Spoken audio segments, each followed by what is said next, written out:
And so that's what this work is all about. It's about meditating, sitting down, calming yourself down, teaching yourself how to regulate your nervous system, learning how to hold on to higher and higher states, higher and higher emotions, and then in real time facing it and doing something. Hey guys, my name's Mac. This is my first YouTube video. I'm really excited to be here and to share this message with everyone.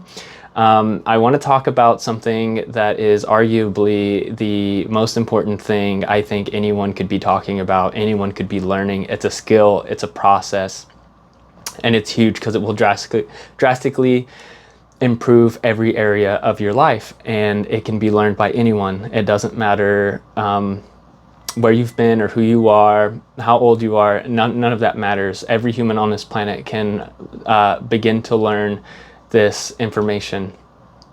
And that process or that skill that I'm talking about is known as emotional intelligence, emotional mastery, emotional alchemy, nervous system regulation, and in spiritual and esoteric traditions, it's been known by many other names. But the reason why I feel like this is so important is because, to me, the number one killer in this world is stress. If you think about all of the reasons why humans hurt other humans, humans hurt themselves, humans hurt the planet, the fact that hungry people exist, that starvation exists on a planet that is abundant, you have to ask why. And all of those things are rooted in stress, in mental and emotional stress, in nervous system dysregulation, in fight or flight emotions, and negative emotions. And the reason why I use all of those words, because they're kind of all one and the same. If you think about it, when you're stressed, there's a good chance you're feeling a negative emotion. There's absolutely 100% chance that your nervous system is dysregulated. They all are different aspects of that way of being. So even if you were to look on the individual level and look at mental illnesses, if you were to look at physical ailments, a lot of the time stress is the foundations from which those things arise.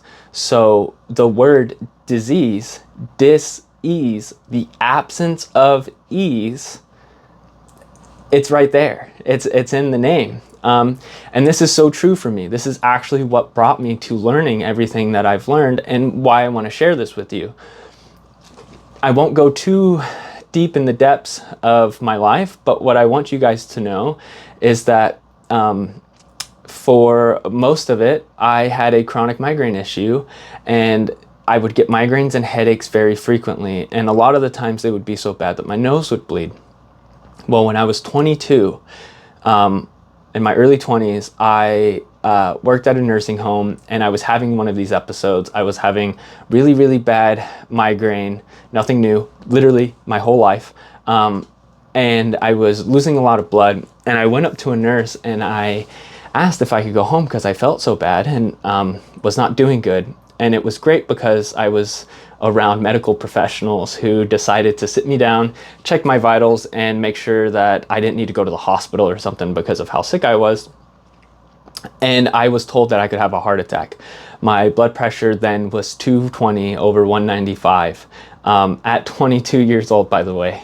So that scared me enough to look into it. I decided that I would try to see if there was anything that I can do about it first before I went to the hospital, and potentially get put on medications and, not look at the root cause of the problem. I'm not saying that that's every case, and I'm not saying that going to the hospital is wrong. I just it was just my choice to try something different, and so I did. So I started researching, and I found out that heart disease is the number one killer in the world, especially here in America, and that the two biggest factors were lifestyle, diet, and stress. Now, I changed my diet and it worked numbers, but that's not what I'm here to convince you to do or to tell you to do to change your life. It was the stress, because the stress to me was, it was so obvious. I mean, I back then was completely consumed with judgment and anger and resentment, and sadness and anxiety and depression and the whole spectrum of I was living in survival, and I realized that had been the case for most of my life. Not to say anything bad about my family or anything like that.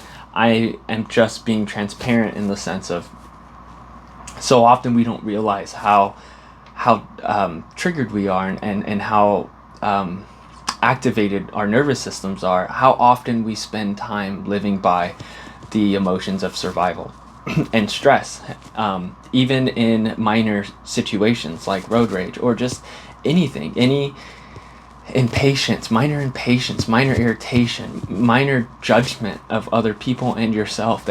All of that is still you being dysregulated, and no organism on this planet was designed to be dysregulated for a long period of time. But the silly thing is that as humans, we have evolved in a way where instead of being able to run really fast and be really strong and have claws or teeth or wings or whatever to help protect ourselves, we have developed really large frontal lobes. In other words, we think really hard to keep ourselves alive. And so it sounds silly, but our brain literally will feed us negative emotion to keep us safe, to keep us small, and to keep us from doing things that put us in any type of danger at all. The only problem is that staying in those states deteriorate our body, deteriorate our mind. They make us do actions rooted in survival, rooted in negative emotion, which only brings about more destruction and more separation into the world.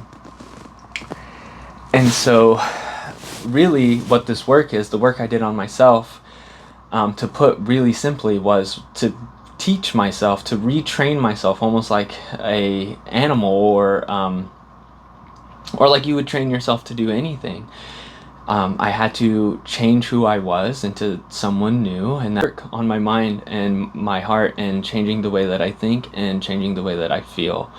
And that is the work that I would love to talk about here on this channel, because I've been there, I've done it, and I'm still doing it today. But this is the thing that has made the most drastic change in my life for the better in every single area. I'm gonna briefly run over everything that I did and some of the ideas that I had to develop in order to change. So when I first started trying to handle stress, I just started meditating. I didn't really know why or anything like that. I just knew that it would help, and I figured I'd give it a shot. But I learned a lot during that time, and meditation is huge. And if you're gonna try it, you can't do this work without it. You have to. It's so powerful, because we're such habitual creatures. And so we kind of run the same programs every day. And I know that sounds a little off-putting, but it really is nice to kind of make this whole thing less personal and understand that our brains work a lot like computers. And so throughout our life, we handle situations a certain way, and then the next time a situation similar to that comes up, we handle it in the same way, and then again and again and again, and it creates these really deep neural pathways in our brain. And a lot of the times these programs are handed to us, meaning the way that we think about ourselves, the way that we handle our problems, the way that we see the world was given to us by experiences that we've had in the past and by influences growing up. So our parents, our family members, siblings, our teachers, anything like that, anyone that you have had a close connection to, a lot of the times, if you look at the way that you handle your stress, it's probably somewhat pretty similar to the way that your mom or your dad or your whoever, right, handled the stress too. And if it's not, it very well could be that it is in spite of the way that they handled their stress. So there's still some kind of connection there. But the point that I'm trying to make is that are these programs, another way to to think about it, or another word to use for them, would be our beliefs. And a belief is just a thought that you think over and over and over again until you don't have to think about whether or not it's right or wrong. It is just true to you. But the really cool thing is our beliefs can change. So if you believe something bad about yourself, something bad about the world, that may or may not be true, you have the ability to change that belief. And that is what we're getting into, because again, if you kind of make if you kind of make your stress unpersonal and understand that I am experiencing anxiety and not I have anxiety or I am anxiety, then it's something that you can work with. It's an objective thing that you can look at in a different perspective. And so meditation is huge because it gives you it's the training ground. It's practice for you to sit alone. You don't have to silence your thoughts, but what you're going to realize is that when you sit down to meditate, your nervous system is going to calm down. Your breathing will get deeper,